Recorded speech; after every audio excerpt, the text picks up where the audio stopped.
Reverse operation ಬಗ್ಗೆ ಕೂಡ ಚರ್ಚೆ ಜೋರಾಗಿ ನಡೀತಾ ಇದೆ.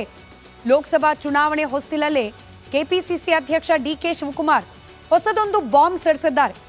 ರಾಜ್ಯದಲ್ಲಿ ಕಾಂಗ್ರೆಸ್ ರಿವರ್ಸ್ ಆಪರೇಷನ್ಗೆ ರೆಡಿ ಆಗಿತ್ತಾ ಅನ್ನೋ ಅನುಮಾನಕ್ಕೆ ಅವರ ಮಾತುಗಳು ಕಾರಣವಾಗ್ತಾ ಇದೆ. ಯಾಕಂದ್ರೆ ಕಾಂಗ್ರೆಸ್ ಬರೋದಕ್ಕೆ, ಕಾಂಗ್ರೆಸ್ ಪಕ್ಷದ ಜೊತೆಯಲ್ಲೇ ಸೇರೋದಕ್ಕೆ ದೊಡ್ಡ ದೊಡ್ಡ ಹುಲಿಗಳೇ ರೆಡಿಯಾಗಿತ್ತು. ಆದರೆ ಸದ್ಯಕ್ಕೆ ಆಪರೇಷನ್ ಬೇಡ ಅಂತ ಹೇಳಿ ನಾವೇ ನಿರ್ಧಾರ ಮಾಡಿದ್ದೇವೆ. ಬೇರೆ ಬೇರೆ ಕ್ಷೇತ್ರದಲ್ಲೂ ಕೂಡ ನಮ್ಮ ಲಿಸ್ಟ್ ದೊಡ್ಡದೇ ಇತ್ತು, ಆದರೆ ನಮ್ಮವರೇ ಬೇಡ ಅಂದ್ಬಿಟ್ರು, ಅದಕ್ಕೆ ಸುಮ್ಮನಾದ್ವಿ ಅಂತ ಹೇಳೋ ಮೂಲಕ ಹೊಸದೊಂದು ಬಾಂಬ್ ಸಿಡಿಸಿದ್ದಾರೆ ಡಿಕೆ ಶಿವಕುಮಾರ್. ಕೇಳಿಸ್ಕೊಳ್ಳಿ. ಇತ್ತು ಕೆಲವೆಲ್ಲ ಇಲ್ಲ ಅಂತ ಹೇಳಲ್ಲ. ನಮ್ಮ ಪಾರ್ಟಿಲಿ ಒಪ್ಪಿಲ್ಲ.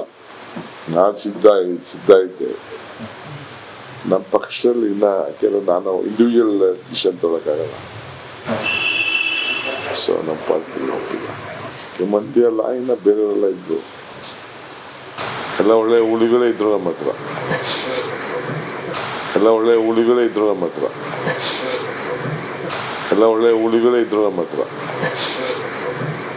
ಇಲ್ಲ ಇತ್ತು ಕೆಲವೆಲ್ಲ ಇಲ್ಲ ಅಂತ ಹೇಳಲ್ಲ. ನಮ್ಮ ಪಾರ್ಟಿಲಿ ಒಪ್ಪಿಲ್ಲ. ನಾನು ಸಿದ್ಧ ಇದ್ದೆ. ನಮ್ಮ ಪಕ್ಷದಲ್ಲಿ ಇನ್ನ ಕೆಲವು ನಾನು ಇಂಡಿವಿಜುವಲ್ ಡಿಸಿಷನ್ ತೊಗೊಳಕ್ಕಾಗಲ್ಲ. ಸೊ ನಮ್ಮ ಪಾರ್ಟಿಲಿ ಒಪ್ಪಿಲ್ಲ. ಮಂದಿ ಅಲ್ಲ, ಇನ್ನ ಬೇರೆಯವರೆಲ್ಲ ಇದ್ರು, ಎಲ್ಲ ಒಳ್ಳೆ ಹುಲಿಗಳೇ ಇದ್ರು ನಮ್ಮ ಹತ್ರ.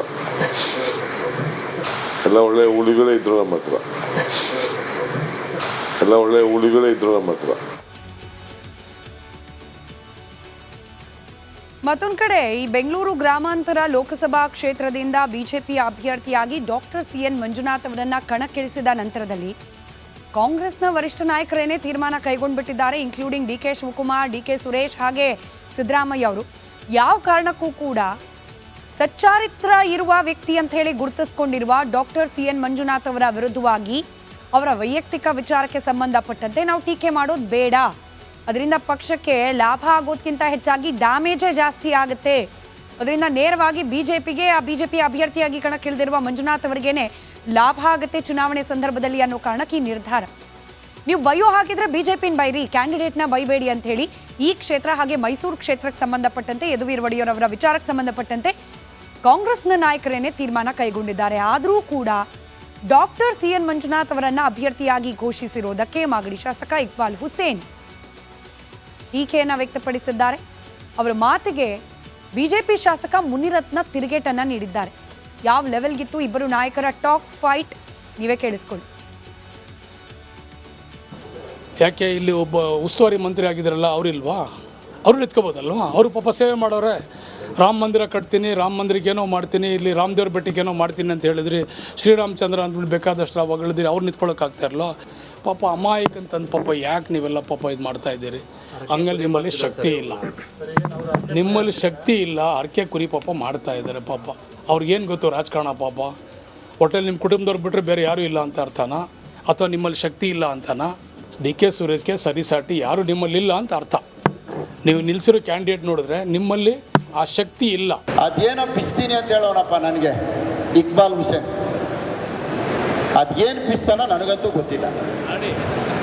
ಅದಕ್ಕೆ ನಾನಿವತ್ತು ರಾಮನಗರದಲ್ಲೇ ಜಂಟಿ ಸಮಾವೇಶದಲ್ಲಿ ನಂದು ಇಕ್ಬಾಲ್ ಬಿಚ್ತಾನ, ಇಕ್ಬಾಲ್ದು ನಾನು ಬಿಚ್ತೀನೋ ನೋಡ್ತೀನಿ, ಯಾರು ಬಿಚ್ತಾರೆ.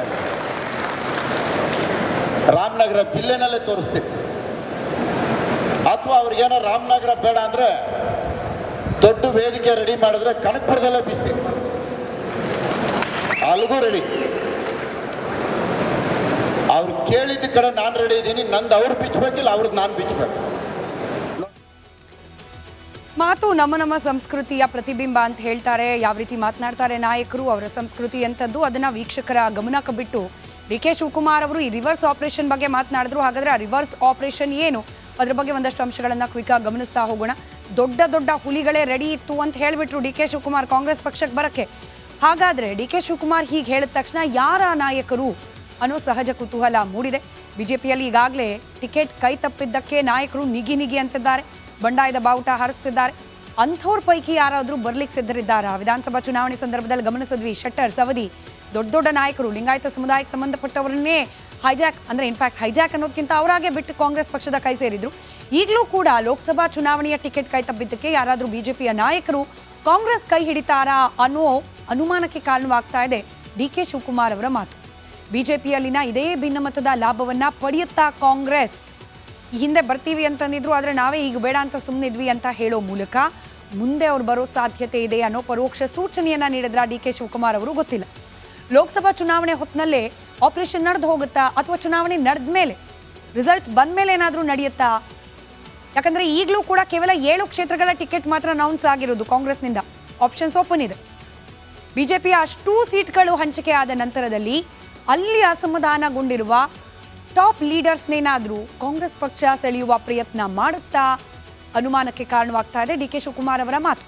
ರಿವರ್ಸ್ ಆಪರೇಷನ್ ಸುಳುವನ್ನ ಕೊಟ್ಟಿದ್ದು ಯಾಕೆ ಡಿ ಕೆ ಶಿವಕುಮಾರ್ ಅವರು? ಇಂಥ ಸಂದರ್ಭದಲ್ಲಿ ನಿಮಗೆ ಇನ್ ಕೇಸ್ ನಿಮ್ಮ ಪಕ್ಷದಲ್ಲಿ ಟಿಕೆಟ್ ಕೈ ತಪ್ಪಿದ್ರೆ ನಮ್ಮ ಹತ್ರ ಇನ್ನೂ ಕೂಡ ಆಫರ್ ಓಪನ್ ಇದೆ ಅಂತ ಹೇಳಿ ಸಂದೇಶ ರವಾನೆ ಮಾಡಿದ್ರಾ? ಇದೆಲ್ಲವನ್ನ ಗಮನಿಸಿ ಬೇಕಂತಲೇ ಕಾಂಗ್ರೆಸ್ನ ನಾಯಕರು ಈಗ ಬೇಡ, ಬಿಜೆಪಿಯ ಲೋಕಸಭಾ ಅಂದರೆ ಡಿ ಕೆ ಶಿವಕುಮಾರ್ ಅವರು ಹೇಳಿದ್ರು ಹಿಂದೆನೇ ರೆಡಿ ಇದ್ರು ನಮ್ಮ ಜೊತೆ ಬರೋಕೆ ಅಂತ ಹೇಳಿ, ಆಗೇನಾದರೂ ಕಾಂಗ್ರೆಸ್ನ ನಾಯಕರೆಲ್ಲ ಕೂತು ಈಗಲೇ ಬೇಡ, ಬಿಜೆಪಿಯ ಟಿಕೆಟ್ ಅನೌನ್ಸ್ ಆಗಲಿ ಆಮೇಲೆ ನೋಡೋಣ ಅಂತ ಹೇಳಿ ಬೇಕು ಅಂತಲೇ ಕಾದು ಕುಳಿತಿದ್ದಾರಾ? ಲೋಕಸಭಾ ಎಲೆಕ್ಷನ್ ನಂತರ ಮತ್ತೆ ಶುರುವಾಗುತ್ತಾ ಆಪರೇಷನ್? ಅನುಮಾನ ದೊಡ್ಡದಿದೆ.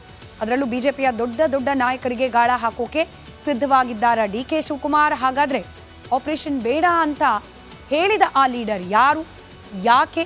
ಅನೇಕ ಕುತೂಹಲಕ್ಕೆ ಕಾರಣವಾಗಿದೆ ಡಿಸಿಎಂ ಡಿ ಕೆ ಶಿವಕುಮಾರ್ ಅವರ ಹುಲಿ ಬೇಟೆಯ ಬಾಂಬ್. ಇದಿಷ್ಟು ಆಪರೇಷನ್ ರಿವರ್ಸ್ ಆಪರೇಷನ್ ಸಂಬಂಧಪಟ್ಟ ಸುದ್ದಿ.